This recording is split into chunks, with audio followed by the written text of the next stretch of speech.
You ask Tiger to solve.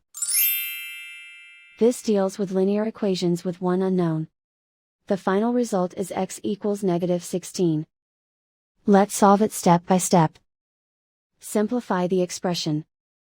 Simplify the arithmetic.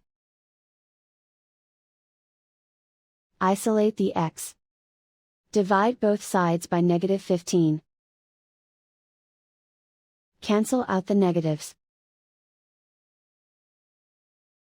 Simplify the fraction. Move the negative sign from the denominator to the numerator. Find the greatest common factor of the numerator and denominator. Factor out and cancel the greatest common factor. And so the final result is x equals -16.